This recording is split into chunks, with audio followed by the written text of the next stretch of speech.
This is superstar Saloni Rai signing in.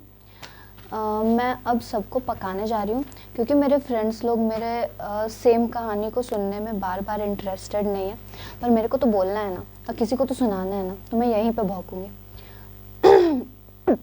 मैं जीगन बाकुदान के बारे में बताऊंगी। मेरा वन साइडेड जो अभी तक वन साइडेड है, ये 2019 से चल रहा है। 2019 में हमारे 12th का रिजल्ट आउट होता है, आई थिंक सो जून जून जून हाँ जून में जैसे ही रिजल्ट आता है। मैंने आर्ट्स ले लिया था, मैं 10th के बाद भाग गई थी आर्ट्स में, और उस टाइम में जल्दी स्कूल में आर्ट्स नहीं पढ़ाया जाता था, तो मुझे कॉलेज जाना पड़ा, निर्मला कॉलेज। तो मैं निर्मला में आर्ट्स मैंने लिया और मैंने मतलब ठीक ठाक मार्क्स से मैं पास हो गई। तो जब मेरे रिजल्ट्स आए 12th के, एवरीवन वाज टेंस्ड कि इसने आर्ट्स ले लिया है, अब क्या ग्रेजुएशन करी। आर्ट्स लेने के बाद पता नहीं क्या सोसाइटी में है कि अगर आर्ट्स लेने के बाद आप टीचर बनते हैं, दैट्स कॉल्ड इज्जत का फालूदा करना।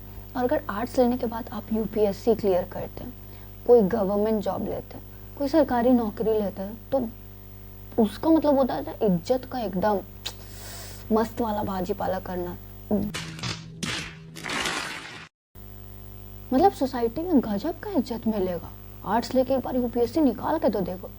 खैर मेरे को यूपीएससी करना नहीं था, पर मेरे पापा ने और कुछ बड़े लोगों ने डिसाइड करके मेरे को कोचिंग में डाल दिया। लालपुर में है वो कोचिंग, मैं उसका नाम नहीं लूँगी, I am not promoting that वाला कोचिंग। तो वो कोचिंग जो था वो लालपुर में, मतलब ठीक है मैं कॉलेज के बाद वहाँ जाती, ऐसा डिसाइड हुआ। बात ये थी कि मैंने 10th तक मैं गर्ल्स स्कूल में थी, उसके बाद मैंने 11th-12th निर्मला गर्ल्स कॉलेज से किया, उसके बाद मैं ग्रेजुएशन के लिए भी गर्ल्स में गई, और अचानक से यहाँ मुझे कोचिंग में डाला गया जिसके लिए मैं भैंस की तरह पट पट के रोई कि मेरे को नहीं जाना कोचिंग, नहीं जाना यूपीएससी नहीं करना, पर मेरे को डाल दिया गया। वहाँ कोचिंग में जाके मैंने देखा भाई साहब लड़के होते क्या, मैंने फर्स्ट टाइम देखा कि अच्छा लड़के ऐसे होते हैं, ऐसे दिखते हैं, क्योंकि मैंने उससे पहले लड़कों को देखा ही नहीं था। मैंने बस अपने बाप और भाई को देखा था, पापा और भाई को देखा था कि लड़के होते कैसे। तो उसके बाद जब मैंने लड़कों को वहाँ पे देखा, तो सबसे पहले दिन तो मेरा पूरा पैर हाथ शिवर कर रहा था, तो मैं भाग गई एकदम पीछे। खचाखच कोचिंग भरा हुआ था, पता नहीं कितने लोग आ जाते यूपीएससी को प्रिपेयर करने, निकलता सिर्फ 4 का।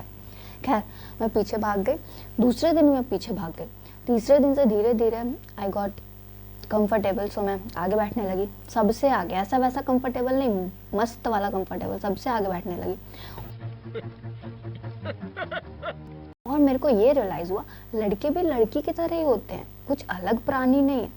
और उसके बाद मैंने लड़कों को भी लड़की की तरह ट्रीट करना शुरू कर दिया, जैसे मैं लड़कियों को बोलती थी हम लोग गर्ल्स स्कूल में कि और भोसड़ी के खाना खा ली, मैंने भी लड़कों को वैसे ही बोल दिया, और भोसड़ी के खाना खा लिया, और भोसड़ी के, तूने मेरे को आंसर नहीं बताया, और भोसड़ी के। बहुत टच में पढ़ने लगा आजकल, अलग ही लेवल का कंफर्ट जोन था भाई।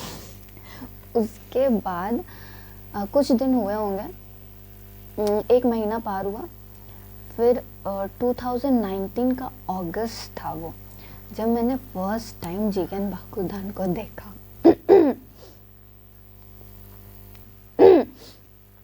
उसका एक बेस्ट फ्रेंड है जो हमेशा उसके साथ रहता है।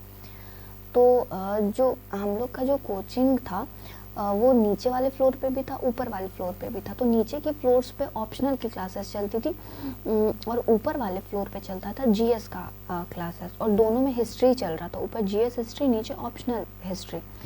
तो वो बंदा जो जीगन बाकुदान था वो आता था ऑप्शनल के क्लासेस को अटेंड करने, और इसीलिए वो मेरे को मतलब दिखा नहीं कभी मेरे क्लासेस में, ऊपर जीएस के क्लासेस में। बट फिर बीच में शायद कुछ दिन के लिए ऑप्शनल के क्लासेस को सस्पेंड कर दिया गया, तो वो और उसके फ्रेंड आ गए जीएस का क्लास अटेंड करने।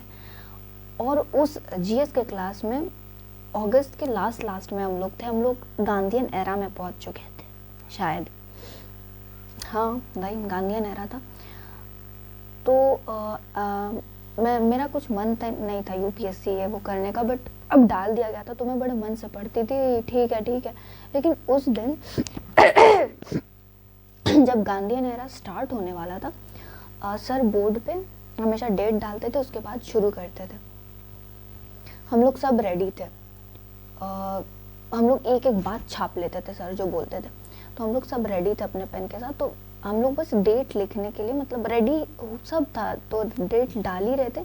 तो मैंने ऐसे ऊपर नज़रें उठाई कि मैं डेट लिखूं बोर्ड पे, कौन सा डेट है। मैं डेट किसी को पता नहीं रहता था, जब तक सर लिखते नहीं थे हम लोग को भी नहीं पता रहता था, अच्छा आज ये तारीख हो गया।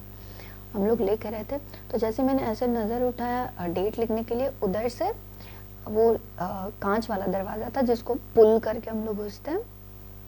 तो सबसे आगे उसका फ्रेंड था, बेस्ट फ्रेंड, जिसने दरवाजे को ऐसे अंदर की तरफ पुश किया या पुल किया जो भी, और बीच में वो था जीगन बाकुदान। उसके पीछे एक और लड़का था, वो तीनों एकदम ऐसे घुसे, तीनों का हाइट मस्त था, पर मेरा नज़र जो बीच में गया वो ऐसे मतलब वो बीच में था, वो घुसा और वो ऐसे जा रहा, और मैं डेट क्या लिखूंगी, मैंने ऐसे डेट की जगह ऐसे जो नज़र किया, मैं उसे देखते रह गई। इतना डेविल दिख रहा था, एकदम लग रहा था विलन का एंट्री हो चुका है। कोल्ड ब्लडेड इंसान, कोई फीलिंग्स नहीं है उसके पास, एज इफ सब मर चुका है उसके लिए। And I am into villains, मेरे को पसंद आ गया। उसके बाद से मैं हर क्लास में जब भी मैं उस दरवाजे की तरफ देखती थी, अब आएगा अब आएगा अब आएगा, और बस मैं देखती थी। मुझे उसका नाम वाम कुछ पता नहीं था। मैंने जीगन बाकुदान भी बहुत आगे चल के उसका नाम रखा। ये 2000 का अगस्त चल रहा था।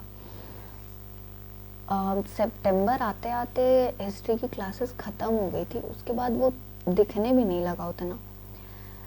पर मुझे ये पता था कि नीचे ऑप्शनल की क्लासेस चल रही है, वो होगा वहाँ पे ऑप्शनल के क्लासेस में। तो मैं उसको देखने के लिए बहुत बार सीढ़ी चढ़ती थी, बहुत बार सीढ़ी चढ़ती थी, उतरती थी, चढ़ती थी, उतरती थी। उसी चढ़ने उतरने में मैंने उसके लिए ये लिखा था। वैसे मैंने बहुत बाद में लिखा था ये, जो मैं सीढ़ी पर बार बार उतरती चढ़ती थी। तो वो कुछ इस तरह, आज फिर से तुम्हारी याद आई है, दिमाग ने तुम्हारी कही हुई बातें दिल से दोहराई है। तुम्हें एक नज़र देखने के लिए 1000 दफ़ा सीढ़ियों को अपने पैरों से स्क्रॉल कर करके मैंने बिन गाड़ी पेट्रोल की कीमत चुकाई है। आज फिर से तुम्हारी याद आई है, दिमाग ने तुम्हारी कही बातें दिल से दोहराई है। कैसा एक तरफा प्यार है मेरा, तुम्हें दूर से देख कर ही खुश हो जाती हूँ। साल में एक बार ही सही तुम्हारी आवाज़ सुनकर ज़मीन से आसमां की तरफ उठ सी जाती हूँ।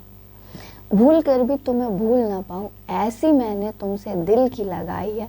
आज फिर से तुम्हारी याद आई है, दिमाग ने तुम्हारी कही बातें दिल से दोहराई है।